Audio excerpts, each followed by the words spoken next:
Salut à tous, c'est Kevin de VD et on se retrouve les gars aujourd'hui pour une toute nouvelle vidéo présentation de figurines et aujourd'hui nous allons nous attaquer à Siège de la licence Ark Knight, tout simplement ma première figurine de Ark Knight tout simplement. Donc figurine fabriquée par B-Box, sortie en, je sais même plus, en août je crois au Japon, et que j'ai reçu il y a à peu près un mois mais dont j'ai supprimé la vidéo sans vous la poster comme un con. Donc c'est pour ça que je reviens vers vous pour tout simplement vous retourner cette vidéo et vous présenter cette pièce. Donc voici les gars pour le produit final tout simplement. Vidéo que je retourne parce que en fait je voulais vous la sortir il y a 2 semaines, mais je me suis rendu compte que je l'avais supprimée en fait sans la poster. Donc je suis très malin, je suis très malin. Donc sous le coup, le temps que je puisse retrouver du temps pour le faire. Donc on y retourne tout simplement sur la Siège donc par B-Box. Donc vous le voyez, on a deux parties, on a évidemment le personnage ici et le lion. Il y avait aussi un socle, alors là malheureusement c'est un peu le problème, c'est que je l'ai rangé dans la boîte, donc je l'ai plus, parce que je l'utilise pas. Il y avait un socle en fait, un grand rond transparent qui faisait tout le tour en fait des deux persos, enfin du lion et du personnage. Donc j'avais dit en effet que c'était une bonne idée de mettre un socle transparent comme ça, c'est plutôt cool. Les autres compagnies devraient s'en inspirer, mais là en l'occurrence on l'utilise pas parce qu'il n'y en a pas besoin, donc ne le mettez pas, ça sert à rien. Donc voilà, on va commencer par le lion les enfants, nous allons commencer. Donc on va décaler la petite siège, et donc voici niveau du lion. Alors j'avais notamment moi une certaine peur au niveau de ce lion, j'avais peur qu'il fasse un petit peu trop cheap. Pourquoi? Parce que le personnage étant quand même la pièce maîtresse on va dire de la figurine, et parce qu'il y a aussi la crinière du lion qui peut faire rapidement pâter. Au final c'est vrai que niveau du sculpte ça fait un... Voilà, on a un petit peu ce côté pâté. Bon, les mèches sont, tu vois, sont pas tout à fait arrondies, mais malgré tout je trouve que le travail est plutôt bien fait, et surtout vous le voyez au niveau des couleurs, on a énormément de nuances au niveau de la crinière. Là vous avez du plus foncé au niveau des racines par exemple. Sur les côtés, là vous le voyez, vous avez du marron foncé ici qui tend vers du marron clair au niveau des mèches. Au niveau d'en dessous justement du museau du lion, c'est plus foncé que sur les côtés par exemple ici, où pareil vous avez plein de nuances. Bref, vous le voyez, de toute façon il y a énormément de nuances à ce niveau là. Pareil au niveau de la mâchoire du lion également. Les trois petites cicatrices sont sculptées, mais c'est pas très profondément sculpté, c'est pour ça qu'on le voit difficilement. Les yeux sont légèrement brillants, ce qui est bien parce que ça donne le côté humide de la pupille, donc ça c'est plutôt cool. Niveau de l'arrière, on va être sur le même travail que à l'avant, tout simplement. Alors le marron est légèrement plus clair dans la vraie vie que vous ne pouvez le voir en vidéo. Il y a un petit peu moins de travail de nuance à l'arrière. C'est pas dramatique, tu ne vas évidemment pas la mettre de dos, clairement pas. Donc voilà, vous le voyez notamment ici, voilà, tu vois un peu la différence ici, c'est beaucoup plus travaillé que, oups, là j'ai touché la caméra, que de ce côté-là. Donc voilà, de ce côté-là c'est plutôt cool. Un endroit par contre qui m'a un petit peu, je le pose, que n'empêche, il fait son poids le bonhomme, qui m'a peut-être un petit peu déçu et qui fait un petit peu cheap, c'est peut-être l'endroit où ça fait le plus cheap, c'est au niveau de la crinière, ici au niveau des racines, où on a vraiment la démarcation entre la crinière et le crâne. Ça c'est un petit peu dommage, mais par contre vous voyez il y a même des petits sculptes au niveau de la peau du lion pour donner un côté un peu peau de bête en fait. Donc ça c'est vraiment cool. Donc vraiment du côté de la crinière, c'est là où j'avais le plus peur tout simplement, et au final c'est plutôt une bonne découverte.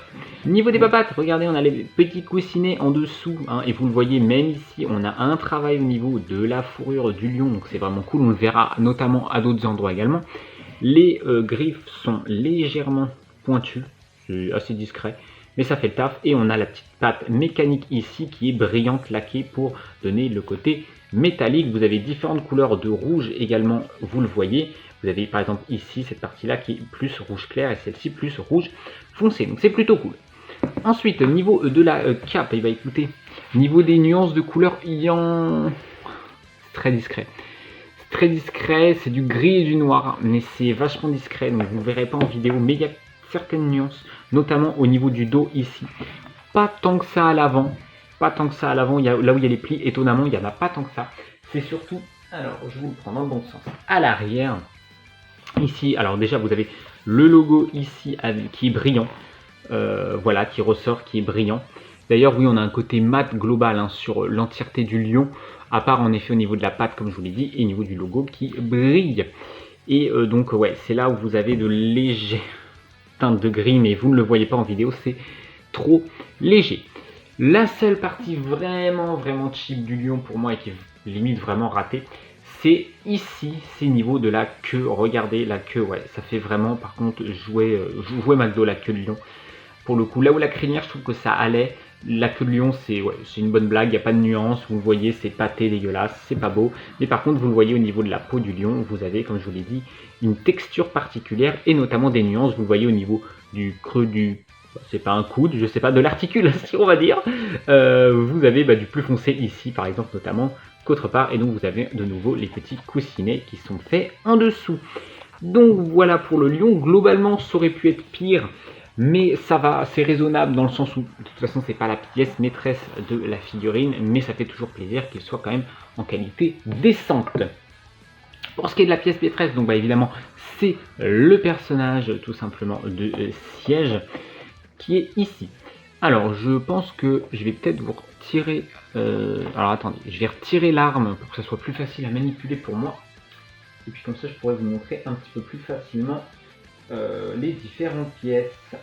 Alors, si j'y arrive, c'est bon, sans abîmer la peinture des différentes pièces.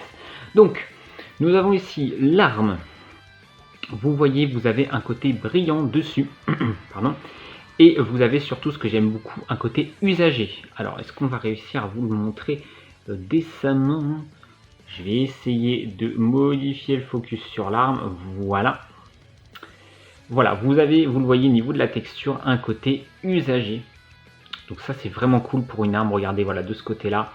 C'est pas une arme qui est toute propre, qui est toute neuve, qui sort de l'armurerie. Donc ça, c'est vraiment cool. Et vous voyez, même au niveau de la peinture, ils ont mis des côtés gris clair à certains endroits pour faire comme si la peinture de l'arme était partie au fur et à mesure du temps. Donc de ce côté-là, l'arme est vraiment cool. On retrouve moins ce côté usagé au niveau justement du manche, ce qui est normal, hein, parce que tu tapes avec le bout de l'arme, hein, pas avec le manche. Donc ce côté, franchement, l'arme, vraiment imperfecte, rien à dire, elle est vraiment magnifique. Et pour ce qui est donc du personnage en lui-même, que l'on va mettre ici même, évidemment on va juste remodifier le focus, voilà. Commençons par peut-être les pieds, les papettes. Je vais enlever le lion parce qu'il me gêne au niveau du focus derrière. Hop, voilà. Niveau des bottes, donc niveau des bottes, on est sur quelque chose de laqué. On est sur quelque chose de laqué niveau de la teinture. Tout simplement, voilà, je vais pouvoir vous montrer un peu comme ça, voilà, on est sur quelque chose de laqué. Vous le voyez, sauf niveau des semelles qui sont complètement mates, mais niveau de la botte en elle-même, elle est laquée. Vous avez les petites, attention aux petits lacets qui sont assez durs, donc ça peut casser assez facilement. Mais plutôt stylé, les bottes, vous avez quelques nuances que vous ne voyez pas ici en vidéo, mais ouais, ça fait le taf, elles sont stylées. Là où je suis un petit peu moins...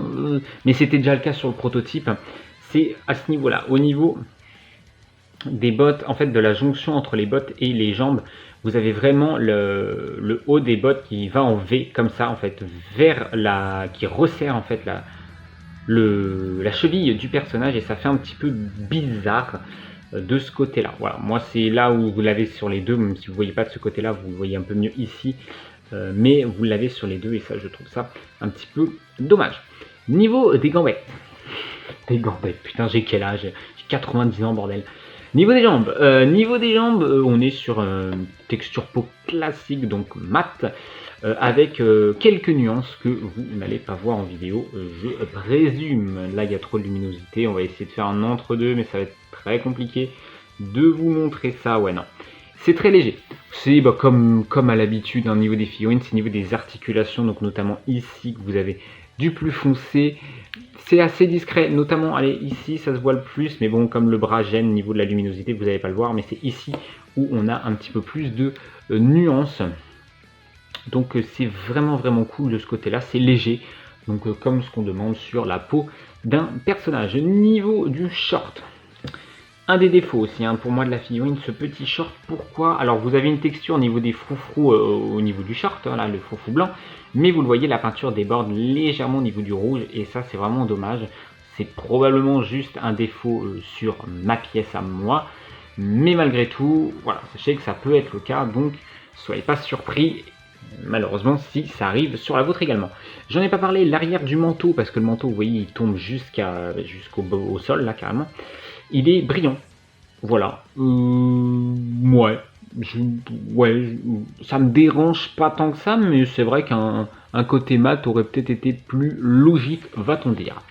La sucette, j'en ai pas parlé, voilà, bon bah c'est classique, sucette classique, vous avez le vert qui déborde légèrement au niveau du blanc, c'est très très très léger. On aurait à la limite pour chipoter préféré un côté translucide au niveau de la lucette, n'importe quoi, de la sucette, pardon, mais bon. Ensuite, eh bien, on va passer au débardeur tout simplement. Et ben écoutez, il est très très très joli, rien à dire sur le débardeur, on a quelques nuances, encore une fois, vous le voyez notamment juste en dessous ici du décolleté, vous avez un côté un petit peu plus foncé, en fait au niveau de tous les plis vous avez un côté un petit peu plus foncé qui vient justement accentuer les plis, donc le design dessus est très très très bien fait, il ne bave pas, il est droit, il est parfait, franchement non, rien à dire pardon à ce niveau là. Niveau de la peau, que ce soit au niveau des bras ou au niveau de la poitrine, on est sur le même travail que ce qu'on avait sur les jambes, donc très très très légère nuance, c'est vraiment très très fin, c'est même encore plus léger niveau pour le coup de la poitrine et du bras par rapport aux jambes, c'est un petit peu plus visible, déjà que c'était pas très très visible, mais ça l'était un petit peu plus. Et sur le coup, au moins je peux comparer à la dernière figurine que j'ai reçue où on avait une putain de barre au niveau de la poitrine, là vous n'avez rien de ce côté là, donc ça c'est plutôt cool. Ensuite, le manteau vraiment vraiment agréablement surpris par le manteau. Très agréablement surpris. Pourquoi? Déjà les fermetures sont pas très grosses mais sont en général plutôt bien faites, vous le voyez ici notamment très très bien faites parce qu'il y en a un peu de partout des fermetures, c'est pour ça que je vous en parle. Regardez, vous en avez également ici même, vous avez quelques endroits voilà comme là où ça fait un peu pâté, mais en vrai de vrai la plupart sont plutôt bien travaillées. C'est vrai que c'est un peu dommage, mais c'est vrai qu'elles sont assez petites donc c'est un peu compliqué de chipoter là-dessus. Vous en avez une également ici forcément et c'est tout. Mais ce que j'aime beaucoup au niveau du manteau, déjà c'est un signe là, qui est, alors déjà tout le manteau est brillant, vous l'avez vu, mais c'est un signe est aussi brillant, mais il est surtout argenté, et il est en relief évidemment, donc il est vraiment vraiment stylé. Et puis surtout au niveau du manteau, regardez un petit peu, on a énormément de nuances au niveau du manteau. Alors, vous le voyez un petit peu là, franchement c'est vachement visible quand même à l'œil nu. Vous avez un côté marronné. J'aime beaucoup, ils n'ont pas pris le pli de faire du noir et du gris, ils ont fait du noir avec un côté rouge marronné qui rend vachement bien. Je trouve vraiment que ça donne un côté encore plus usé, je trouve. Et puis surtout, vous le voyez, vous avez de la texture sur le manteau, vous le voyez ici, c'est pas tout lisse, c'est vraiment texturé. Vous avez évidemment les jointures du manteau, plus le côté texture de la matière, un petit peu plus rêche en fait que du tissu classique. Donc ça c'est vraiment cool et vous l'avez sur l'intégralité du manteau partout, donc c'est vraiment cool. Et vous le voyez notamment, vous voyez la différence avec les bottes qui sont elles aussi brillantes, mais brillantes lisses. Ça donne un côté laqué, alors que là on a vraiment un côté texturé au niveau du manteau qui vraiment rend très très très bien, avec des nuances un peu partout là, notamment à ce niveau là vous avez un côté un petit peu plus, en fait quand tu le mets à la lumière t'as vraiment l'aspect, un côté orangé marronné qui ressort et je trouve ça trop stylé plutôt que de faire du gris et du noir classique. Ça j'ai vraiment beaucoup aimé. Au niveau de la fourrure ici en haut du manteau, vous avez quelques nuances notamment aux extrémités où c'est un petit peu plus foncé, voilà vous le voyez légèrement, c'est un petit peu marronné. Niveau des mains, ce que j'aime beaucoup, petit détail niveau des mains, il y a voilà, du maquillage. Enfin c'est pas du maquillage, le maquillage ça se dit au niveau du visage. La manucure, je sais même plus comment on dit, du vernis à ongles tout simplement, putain je suis complètement teubé les enfants. Du vernis à ongles, voilà ce que je cherchais comme mot, voilà. La maladie mentale, du kéké évidemment. Non bref, vous avez donc du vernis à ongles partout au niveau des mains, que ce soit celle-ci ou celle de tout à l'heure. Donc voilà, donc c'est vraiment cool. Et on va passer au visage et aux cheveux. Déjà le visage, j'aime beaucoup le visage. Ils ont mis un côté brillant au niveau des lèvres, donc ça, parfait. Les yeux sont vraiment cool, l'expression du visage est vraiment excellente aussi et nous fait vachement penser à l'illustration de base de la figurine. Et niveau des cheveux, vous le voyez, on a des nuances de partout, vous le voyez à la caméra. C'est très nuancé, c'est un parti pris assez particulier, mais c'est comme pour le manteau où ils ont vraiment fait un parti pris très particulier au niveau de la colo. J'aime beaucoup aussi le parti pris niveau des cheveux où c'est très nuancé, tu as des choses de très claires à ce niveau là, très foncé, quasiment, qui tend quasiment sur du noir aux extrémités, tu le vois ici, et c'est ça partout. Alors déjà au niveau du sculpte des cheveux, regardez, c'est piquant, c'est parfaitement détaillé, tu as des mèches qui partent dans tous les sens, c'est encore plus impressionnant je trouve de dos. Regardez-moi cette crinière, pour le coup là, ça fait vraiment penser à une crinière, donc c'est vraiment stylé. Et puis toutes les mèches sont nuancées, plus foncées sur les pointes. Les cheveux, c'est un perfect. Il faudrait que les compagnies nous fassent plus souvent ce genre de travail sur des cheveux. Alors, pas sur tous les persos, sur des persos justement un peu comme ça, un peu durs, tu vois, un peu... ouais, un peu plus dur, c'est ça, pas les persos trop doux, etc., très lumineux, très doux, où ça collerait pas, mais dans des univers un peu plus sombres, des personnages un peu plus durs, un peu plus féroces. Ça va plutôt bien sur le coup pour le thème, je trouve. C'est plutôt cool. Et je trouve que ça rend bien. Donc de ce côté-là, vraiment, j'ai rien à dire. Les cheveux, c'est un perfect, vraiment. Et je suis vraiment fan de ce côté-là. On n'a pas parlé de la queue, elle fait moins pâtée que la queue du lion, mais bon, elle est quand même moins détaillée que les cheveux du perso. Mais bon, c'est pas trop dramatique, même si on a quelques nuances, notamment, vous le voyez, je vous montre rien depuis tout à l'heure, je suis en dehors de la caméra, c'est terrifiant. Notamment aussi au niveau du bord où c'est plus foncé, vous voyez une légère nuance ici, qui tend jusqu'au bout de la queue, tout simplement.